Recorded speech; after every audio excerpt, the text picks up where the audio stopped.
What's up everybody, Rick here again, and today I'm going to be showing you a wheel change and tire change on my 98 Camaro LSC Z28 convertible. I just picked this up about a month ago or so, and it has, as you can see, these stock tires right there and wheels, and the tires are trash. So I got to get rid of those, and I got to put something decent on here. I just finished rebuilding the rear axle, and I have been trying to find out everything I can about putting new rear tires on this thing, the sizes that work, and I went with a very cheap, thank you to the guy in Pennsylvania that sold them to me, set of ZR1, or I believe they're just a C4 Corvette wheel, might not be ZR1, but I have an 11-inch rear with a 50mm positive offset, and 315/35 ZR17 tires. They are the Nitto NT555 G2s, I believe. And I went with some 275 40 17s, I believe, in the front. So haven't put those on yet. But one of the things I want to show you guys that I'm doing here real quick is I'm going to be cutting and clearancing the bump stop ears and tabs here. I did the other side already and I put a tire on. I know it clears when the wheel is on. If the suspension is fully articulated from one to the other, it will drag this wheel and tire across it. So what I want to show you guys today is how I'm cutting this, kind of like what it looks like now and then what it looks like afterwards. I also have a set of aftermarket bump stops for this, and the measurements that it has in terms of clearance between the axle and the bump stop itself should prevent the new tire from dragging or hitting the fender, at least not a lot. I doubt I'd ever get it to be that much unless I, put lowering springs on it. But we are going to start cutting this thing, and we'll get back and show you what it looks like when it's all done. All right, so here's a rough cut. You can kind of see a cut right here where that press nut is welded in. Same thing kind of over here, went from one side to the other. Unfortunately, I won't be able to show you when this is articulated because I had springs out and shocks and everything kind of just barely connected when I had everything checked before. Well, not barely connected, but enough to where I could see enough flex from side to side on the axle. If we had one side of suspension all the way up and on one side all the way down, I know that the clearances are good on the other side, but we're going to smooth this out, kind of clean up this these edges here, round it out as much as I can to try to get it nice and smooth, and then we're going to show you the bump stop. I'm going to show you the bump stop that I got, the part number for it, and that bump stop is an aftermarket bump stop, I believe, for a Jeep. And it fits this, but again, with us trimming this down, we have to trim the bump stop as well. So I'm going to wind up cutting that in half, and we'll show you that in just a second here. So here is our part number. Energy suspension, performance polyurethane components, Hyperflex performance polyurethane. And here is our bump stop right here. This is what it looks like, and we are going to trim off probably about a ½ inch or so of this thing. And what I'm going to do is, we've already kind of gotten this ground down here. This is nice and clean. We'll clean the ear off this thing, or the little mounting tab on this thing. So what I'm going to wind up doing is we're going to bolt this up, and it's probably going to be somewhere about right there. And this much of this is going to come off. And that's going to help clearance me on this side. In case I ever fully articulate the axle from one side to the other, I know it will clear. So I'm going to bolt this up, we're going to mark it, and I'm going to cut this down, and I'll show you what that looks like. So this is what we have now. Trimmed down, it's marked, kind of cleaned it up as best as I could. Looks good. And what this is going to do, I know it's probably not as structurally sound as some of you guys might like it because I've cut through the metal here. And I did cut through the tabs here with a cutting wheel, and then cut the rest of the way through this polyurethane with a Sawzall. Kind of cleaned it up some with sander or grinding wheel, just kind of smooth this stuff out a little bit and smooth the edges up so it's not sharp. But when we put this thing on here, I mean, it's super clean. It looks good. So that's going to take off about probably ½ inch, which is honestly all I saw that I needed on the other side.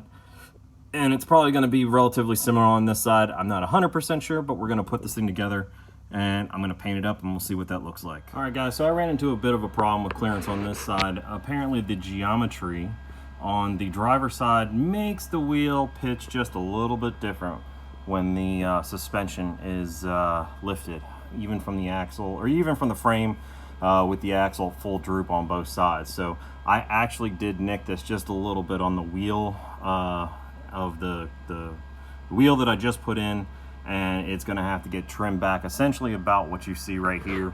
Probably, I put a spacer on to test this. I put a 5/16 spacer, and that is probably what we have here. So that is what I'm going to do on this side, because I do not want to run a wheel spacer. And honestly, I'm going to burn this thing in. I'm going to weld this up right here, just put a couple of tack welds here and then trim down the excess.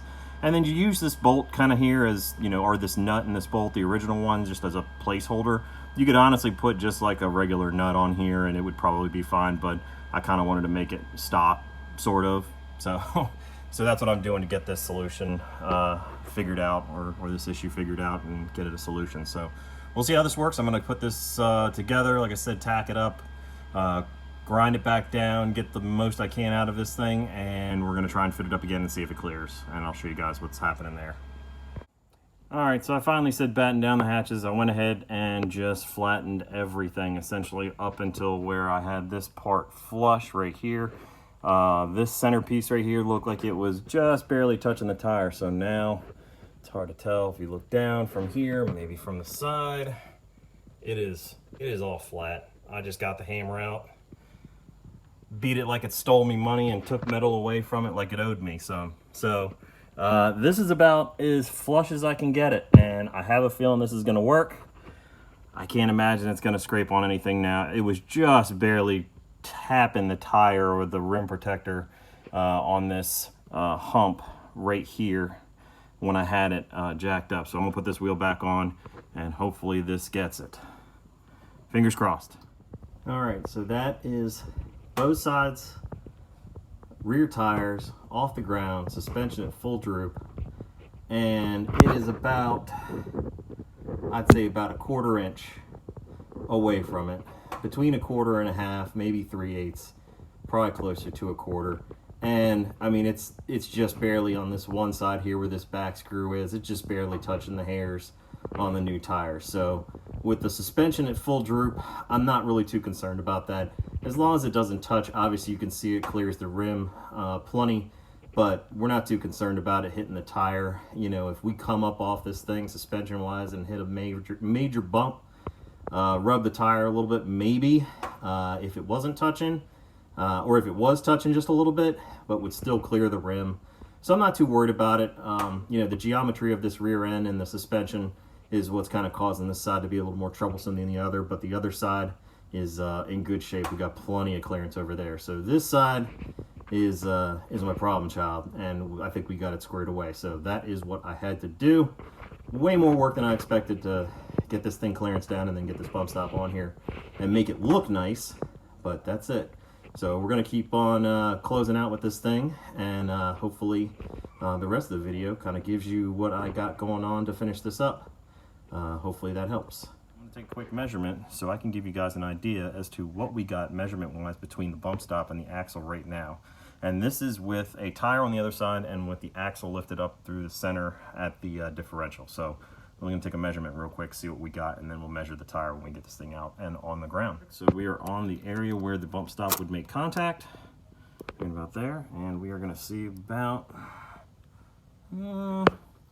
looks like right about 3 inches, I would say, just about 3 inches. So we have a 3-inch gap right now with the axle lifted. So we're going to put the tire on, see how she looks, see if she clears everything else. I have heard that we have to clearance this portion of the fender right here, the inner fender.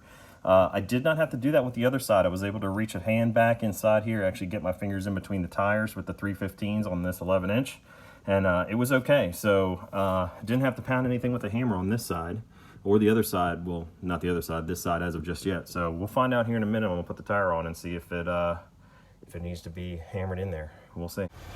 All right, so we have the tire on. I do appear to have clearance around the back side of it, and not a lot, so I'm going to check that when we put it on the ground again. But at the lip right here, it is just a little bit above or right around 3 inches. See, if I eyeball it, it's about 3 1/8.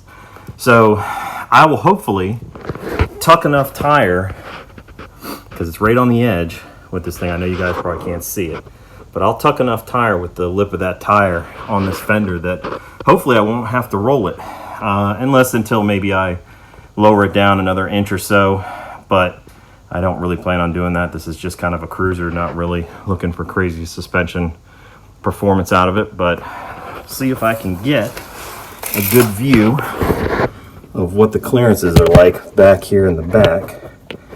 It is super tight. And you kind of see back there, it's maybe about like half an inch.